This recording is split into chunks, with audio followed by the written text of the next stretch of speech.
शिक्षकों के नियोजनवाद के वास्तविक जनक कौन हैं, आप लोग ये जानना जरूर चाहेंगे।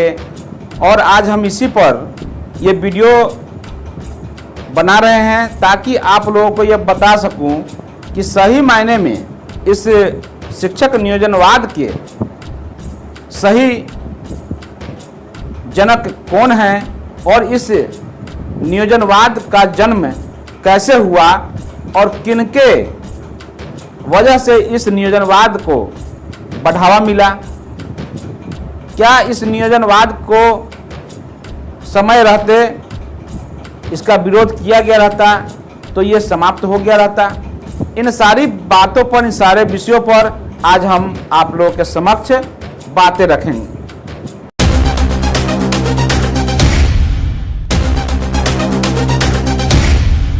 नमस्कार, मैं संजीव समीर चौपाल संवाद में आप सभी का हार्दिक स्वागत करता हूं।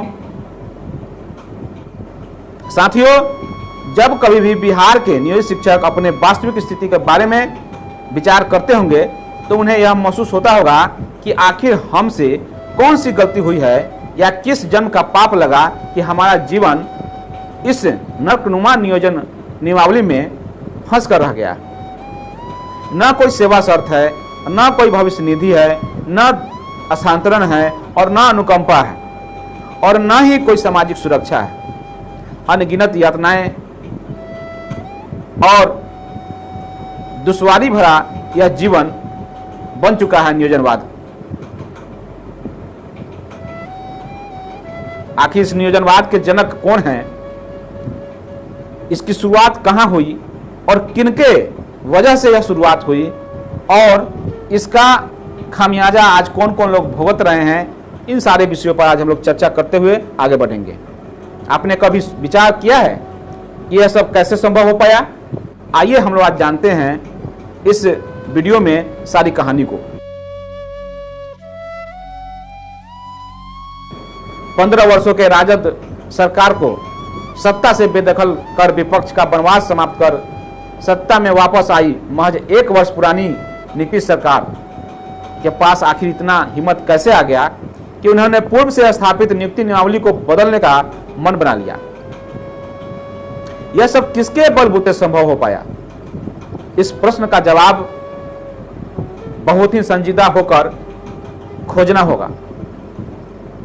हमारे सारे प्रश्नों का जवाब इसी मूल प्रश्नों में छिपा हुआ है।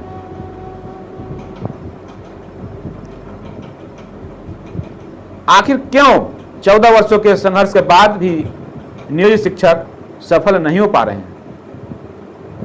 इन चीजों को हमें समझना होगा। इसके मूल में कौन सा कारण है उससे हमें खोज निकालना होगा। कहीं ऐसा तो नहीं कि जिनके सहयोग से नियोजन नियमावली आया उसी के माध्यम से मुक्ति का रास्ता तलाश रहे हैं। इन सभी प्रश्नों के लिए आपको उसी कालखंड में जाना पड़ेगा। नियोजित शिक्षकों को उन स्थितियों और परिस्थितियों का विश्लेषण करना पड़ेगा और उससे सीख लेते हुए आगे के आंदोलन की रूपरेखा नए तरीके से तैयार करना पड़ेगा। 2006 वह दौर था जब एनडीए सरकार मात्र 1 वर्ष पुरानी थी। शिक्षा के क्षेत्र में सरकार को बहुत काम करने थे। सर्व शिक्षा अभियान के संचालन के लिए थोक भाव में शिक्षकों की नियुक्ति प्रक्रिया करनी थी। बिहार सरकार ने अपने विद्यालयों में तत्काल 2,36,000 शिक्षकों की नियुक्ति का निर्णय किया था। सरकार पर 70,000 शिक्षा मित्रों को नियोजन का भी दबाव था। नई सरकार प्रारंभ में ही किसी प्रकार का विरोध प्रदर्शन को हवा देना नहीं चाहती थी। बावजूद इसके आखिर बिहार सरकार किनके सहयोग से बीपीएससी के द्वारा होने वाले पूर्व की नियुक्ति प्रक्रिया को नियोजन नियमावली 2006 से प्रतिस्थापित करने का न सिर्फ साहस जुटाया बल्कि उसे अधिसूचित करने में कामयाब भी हो गई। यह सबसे बड़ा यक्ष प्रश्न है। इस प्रश्न का उत्तर जानने के लिए आपको उस समय के टाइम्स ऑफ इंडिया अखबार में 24 जुलाई 2006 को प्रकाशित किए गए लेख को ध्यान से पढ़ना पड़ेगा। किस प्रकार उस समय के स्थापित बिहार माध्यमिक शिक्षक संघ के महासचिव केदारनाथ पांडे व सीपीआई के पूर्व सांसद श्री शत्रुघ्न प्रसाद सिंह ने सरकार के लिए ढाल का काम किया। अपने चंद व्यक्तिगत स्वार्थ के लोभ में संपूर्ण शिक्षा व्यवस्था को नियोजनवाद के कलंक के हवाले कर दिया। इन दोनों महापुरुषों ने पार्टी के राज्य परिषद के से पास प्रस्ताव को भी दरकिनार कर दिया। बकौल सीपीआई के तत्कालिक राज्य सचिव श्री बद्री नारायण लाल व पार्टी के केंद्रीय कार्य समिति सदस्य प्रोफेसर जलालुद्दीन अंसारी के अनुसार पार्टी बिहार सरकार के इस फैसले का विरोध करने के लिए प्रस्ताव पारित कर दिया। सीपीआई के तत्कालिक राज्य सचिव श्री विजयकांत ठाकुर का कहना था कि माननीय मुख्यमंत्री बिहार के क्षेत्र में विश्व बैंक की पॉलिसी लागू करना चाहते हैं। मैं बीएसटी के स्वागत वाले फैसले का विरोध करता हूं। टाइम्स ऑफ इंडिया के इस लेख से यह पूर्णतः स्पष्ट हो गया था कि बीएसटी के इन दोनों नेताओं ने पार्टी लाइन से अलग जाकर सरकार के नियोजन नियमावली का न सिर्फ समर्थन किया बल्कि बदस्तूर जारी रखने के लिए समय समय पर आंदोलन का ढोंग रचकर सरकार का साथ देते रहे और इसके आड़ में अपने व्यक्तिगत स्वार्थ की पूर्ति भी करते रहे। नियोजित शिक्षकों को अपने आप के आंदोलन का मूल्यांकन करना चाहिए। कैसे इन लोगों के नेतृत्व में आंदोलन प्रारंभ तो हुआ, लेकिन किस नतीजे पर आकर समाप्त हो गया? आखिर बीएसटीए ने पार्टी से नाराजगी के बावजूद नियोजन नियमावली के लिए अपनी सहमति क्यों और किस परिस्थिति में जताई?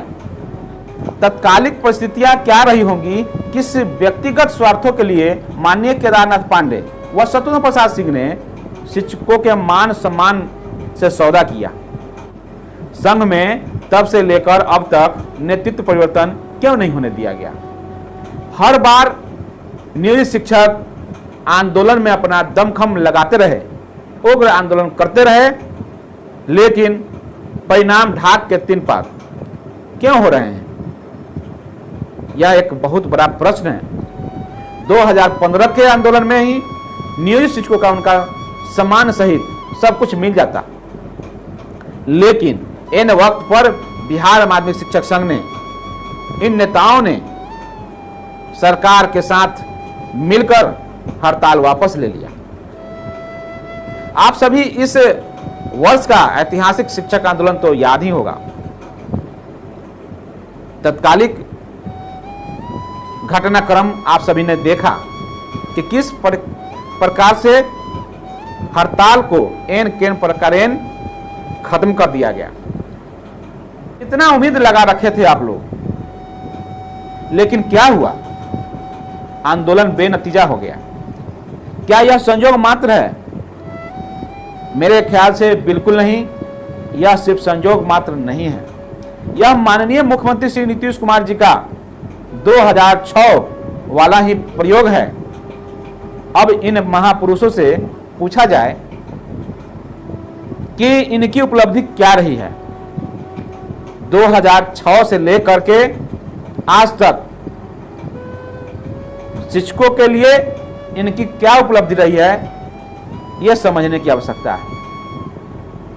आज माध्यमिक शिक्षक संघ को या माध्यमिक शिक्षकों को जो कुछ भी मिला है वह सिर्फ और सिर्फ प्राथमिक शिक्षक के आंदोलन के आधार पर ही उन्हें भी मिला है। साथियों, सरकार के साथ इनका आंख मिचौली महज एक अभिनय का हिस्सा है।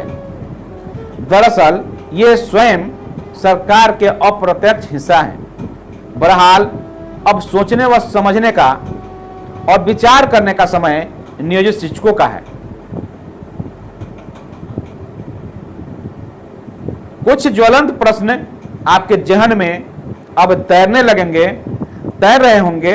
इसका जवाब आप लोग जरूर ढूंढें कि आखिर हम लोग नेतृत्व किसको सौंप चुके हैं।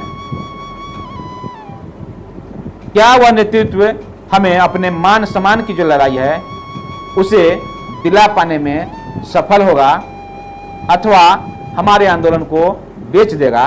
इस चीज़ों को समझने की आवश्यकता है। इन्हीं सारे सवालों को आप लोगों के जहन में जिंदा रखते हुए मैं इस वीडियो से विदा लेता हूं। लेकिन अगर आपको यह वीडियो अच्छा लगा तो इसे ज़्यादा से ज़्यादा शेयर करेंगे।